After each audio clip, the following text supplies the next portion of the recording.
On March 5th, 1984, the Brown children went to bed early in anticipation of Mardi Gras the next day. The wake-up time for Aubrey Senior, Johnny Mae, and their 10 children was 6 a.m. Around 3 a.m., a fire broke out in the room where 3-year-old Ramona Brown was sleeping. Eventually, the entire house was engulfed in flames.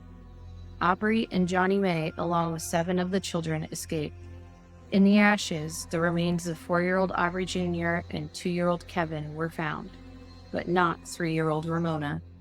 It was assumed that Ramona had died in the fire. In 2018, Ramona's sister Simone came forward with a different story of what happened to Ramona that early morning back in 1984. What happened to Ramona Brown?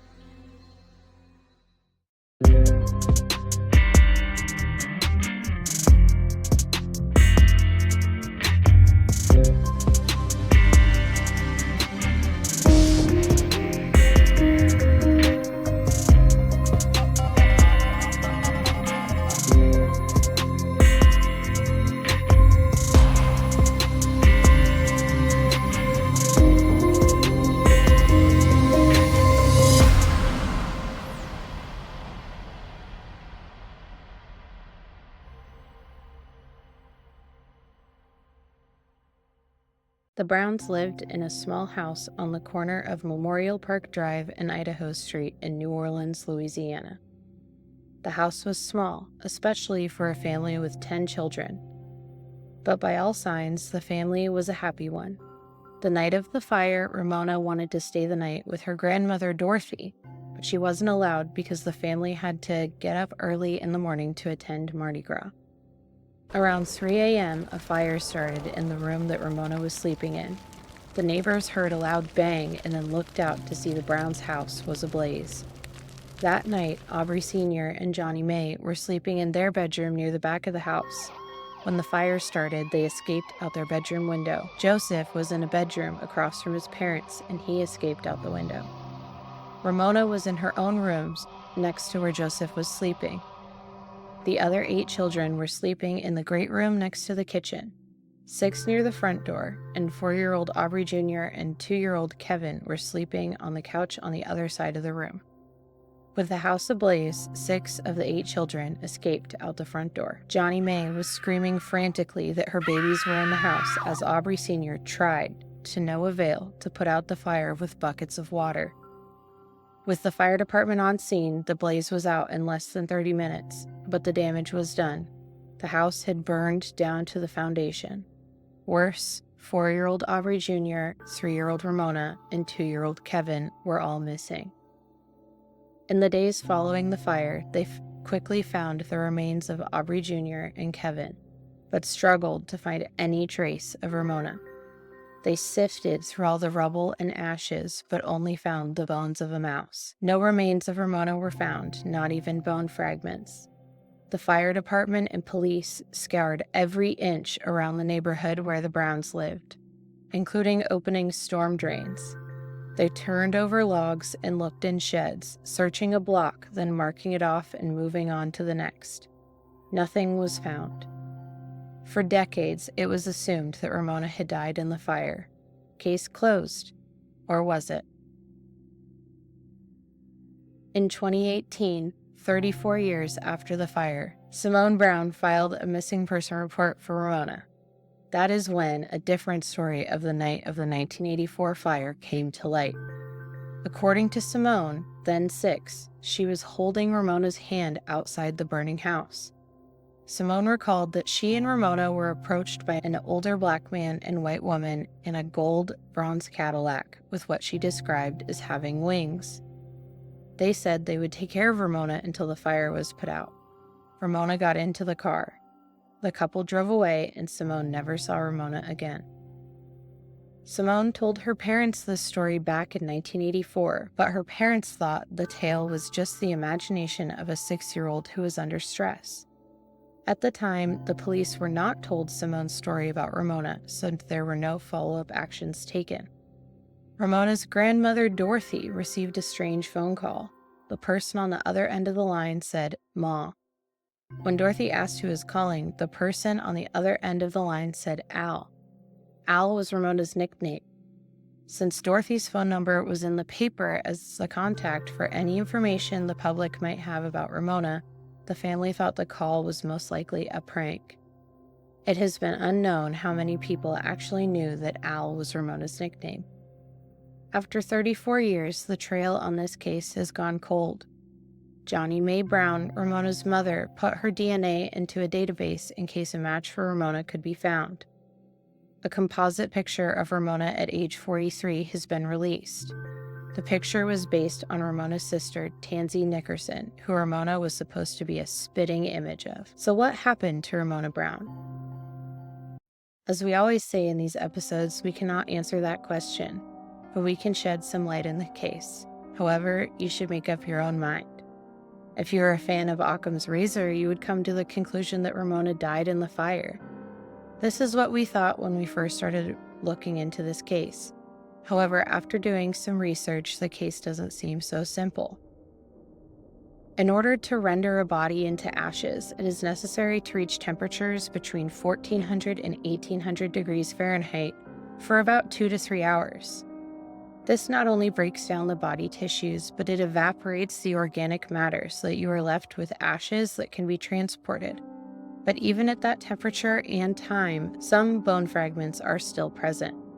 How quickly firefighters arrived is unclear, as the New Orleans Fire Department said their calls for service data, investigative reports, and evidence from the fire were all lost, ironically, in a fire at the NOFD supply warehouse in the days following Hurricane Katrina.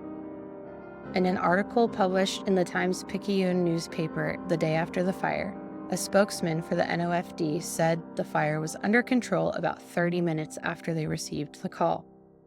A timeline of events pieced together from investigative reports shows the New Orleans Fire Department received the call at 3:05 a.m., with NOPD officer Tamisha Green indicating he was called to respond on the police radio minutes later. If it took them half an hour to reach the Browns' house, which is a long time for a fire department, the fire would have been out in about an hour. This is half of what would have been required to turn all of the bones to ash. We also have the fact that Kevin and Aubrey Junior's bones were intact, meaning that the fire wasn't hot enough for a long enough time for the bones to be completely turned to ash. It's really inconceivable to think that in a house fire, all that existed of a human being, even a child between the ages of 3 and 4, would be completely consumed by that fire, said nationally renowned forensic fire expert Dr. John Dehan, owner of FireX Forensics. I would have expected the hips, the pelvic region, to survive. I spoke with fire investigators, and they said the fire would need to reach thousands of degrees in order to burn everything, meaning bones, said Detective Lamar Lewis with New Orleans Police. Firefighters on the scene said they don't think she was in the house, and I don't think she was in the house. According to the police report, Detectives Mendoza and Pfister determined the fire did, in fact, start in the girls' room, although they never could determine what started it. Family members say there was no functioning heater in there. However, there was a gas wall heater in the bathroom. The bathroom was located 2 rooms away from the girls' bedroom. No sign of Ramona was found after sifting through the ashes left after the fire. An exhaustive search of the neighborhoods around the Browns' house was conducted. The police lifted storm drains, turned over logs, looked in sheds, and talked to neighbors, but still there was no sign of Ramona. If Ramona wasn't in the house, where was she? Her sister Simone recalls holding Ramona's hand outside the house during the fire. In 2018, 42-year-old Simone found the courage to approach police on her own and shared her memory of that night once more.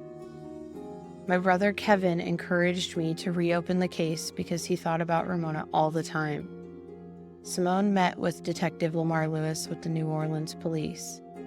I received the cold case in 2018, said Lewis.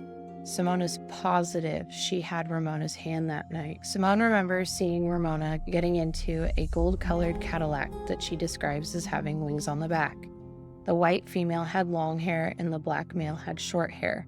Simone said the couple was older and each had a thin build. Lewis says he believes Ramona did not die in the fire that night and that there's a good possibility that the 3-year-old was taken. If Ramona was taken that night, was this a crime of opportunity or was her abduction planned? Was the fire intentionally set to get Ramona out of the house? Setting fire to the house would have been risky, as there was no guarantee Ramona would make it out alive. And even if she did, would she be alone and vulnerable? Unless Ramona wasn't the specific target, perhaps they would have abducted any of the children. However, abducting an older child would be problematic, as they would remember their parents and family, so a child over 4 would be out of the question. This is unlikely, however, since controlling the situation during the fire would have been difficult. It is most likely this was a crime of opportunity.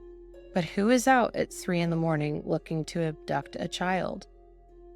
It is most likely that the couple was up early because of Mardi Gras and saw that Ramona and Simone were separated from the family and took advantage of the situation. If Ramona was abducted, what happened to her? Was she raised by the older couple? If she is still alive, she would now be 43. 3 years old would be about the time where a person starts to remember parts of their past. Does she have any vague memories of the Browns? There is still a chance she could be reunited with her original family. Tell us what you think. Did Ramona die in the fire, or is she still out there? If so, is she still alive today? If any of our listeners have any information about Ramona Brown, you are heavily encouraged to call the New Orleans Police Department. Their phone number is 504-821-2222. Ramona Brown is missing, but not forgotten. Help us get more coverage for missing people. Please like, share, and subscribe to this channel. Thanks for watching. Stay safe. See you soon.